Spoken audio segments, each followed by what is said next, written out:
Hello, Neil Dougan here again. Welcome to the week 4 science video. So we're looking at the metabolism, we're looking at the science aspect of the metabolism. Now, we're not going to be going into great depths on the subject of the science of metabolism.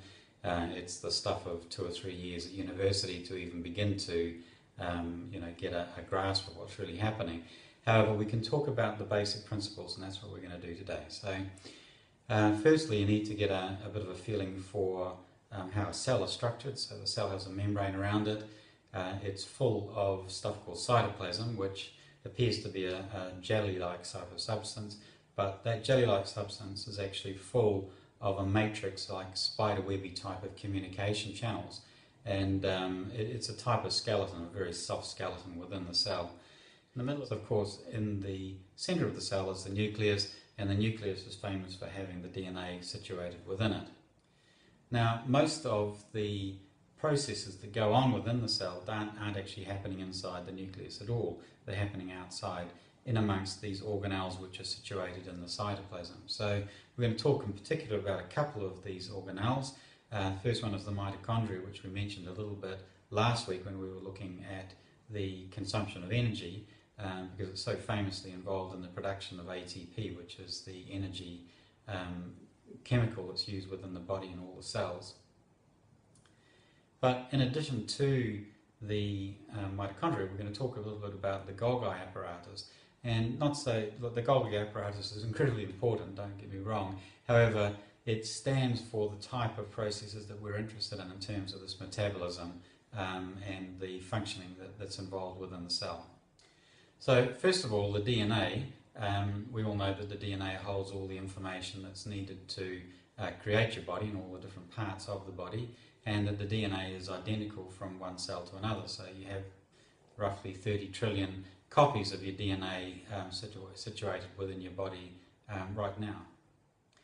Now, for the DNA to be of any use in terms of actually making stuff, little copies of the DNA are made within the nucleus, and it's called RNA when it's made into a copy, and the RNA migrates out of the nucleus into the cytoplasm, into the various organelles where the actual functioning of the body takes place, so where the proteins are made, for example.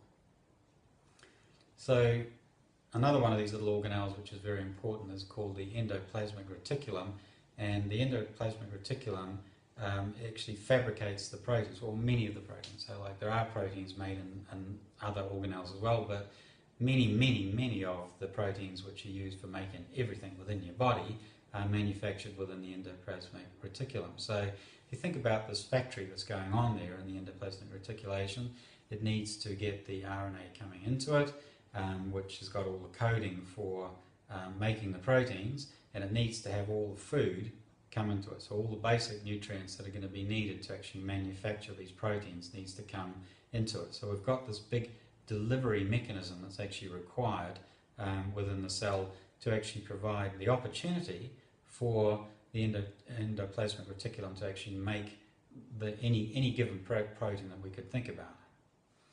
So once again, we have a situation of communication and transport, because we've made a protein inside the endoplasmic reticulum and it needs to be further fabricated into useful components which can actually be used within the body.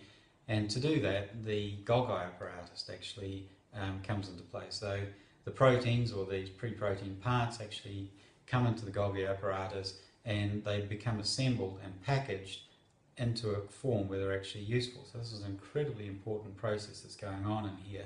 And once again, it's about the right stuff at the right time actually being delivered and then being able to be produced into a usable format which can then be made into the things that the cell needs to do its job.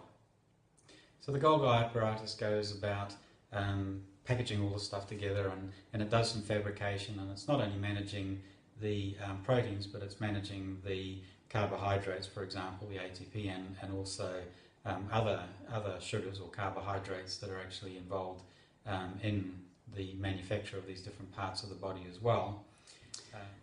So these Golgi apparatus have been busy getting all of these proteins and other components like lipids and or fats, and also some carbohydrates, so certain types of sugars, are all coming into the Golgi apparatus. They're being fabricated further into usable components so that they can be made into other parts of cells or whatever else that's actually needing to be done within the cell.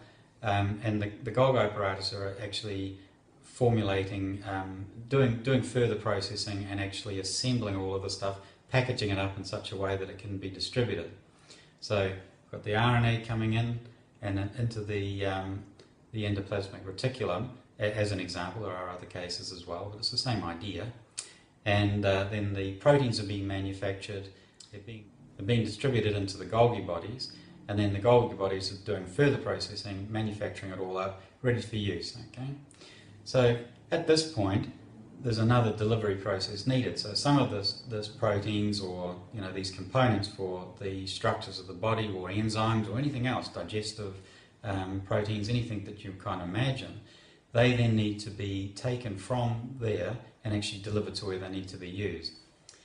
So this is where our cytoplasm comes into play, and it's like a huge superhighway. It's like a mesh, a web of superhighways actually taking these ingredients to the various places within the cell, and also for delivery outside of the cell to be used in, for example, another part of the body. So we all know that there are certain tissues within your body, for example, within, say, your thyroid gland. So your thyroid's making a very particular type of chemical. That chemical is distributed out through the cells of the thyroid gland into the bloodstream and distributed around the body where it's actually used. So it's a two-way street. What's going on here? We've got communication. We're saying we need some of this stuff, and there's a call going out through the chemical signaling. It's being manufactured, and then it's being delivered out through the contents of the cell out to the cell membrane and delivered out into the blood. So I'm sure you're picking up at the moment that what we're dealing with here is an incredible, absolutely incredible manufacturing and distribution process that's actually required here. So, if we equate it with a post office or something like that, we've got a factory manufacturing some stuff. It's coming into the post office, it's all being organised and packaged up and being delivered out to the right place. And all of this requires tremendous communication, tremendous coordination. So you can understand that if there's anything from a consciousness perspective actually coming in to interfere with any of this communication, then all heck just actually breaks loose. So it becomes completely untenable that the cells and then the tissues that the cells make up and the systems that are involved with those tissues are not able to function in the correct sort of a way. So what can get in the way? It's all the communication can be impeded, all of the delivery of materials can be impeded, and both of these areas are strong focuses of the protocol. Okay, so those are the things that I wanted to talk to you about on the subject of the metabolism, the science of metabolism. As I say, you could spend 3 years quite comfortably at university studying all of the detail of this, but it's not necessary for you to know it at that level of detail. You just need to understand something of the scale of the communication and delivery processes that are actually needed for this metabolism to be working, because these are the areas which are very, very, very strongly impacted upon by our consciousness. So if you have any questions about this, I'm very, very happy to answer them. If you want to ask some technical questions, happy to answer those as well within the Facebook group. So Facebook group's the place for you to go to so that we can have a dialogue about this. And if you're thinking about these things, your questions will help other people as well. So I look forward to hearing those questions and look forward to seeing you. Thanks very much.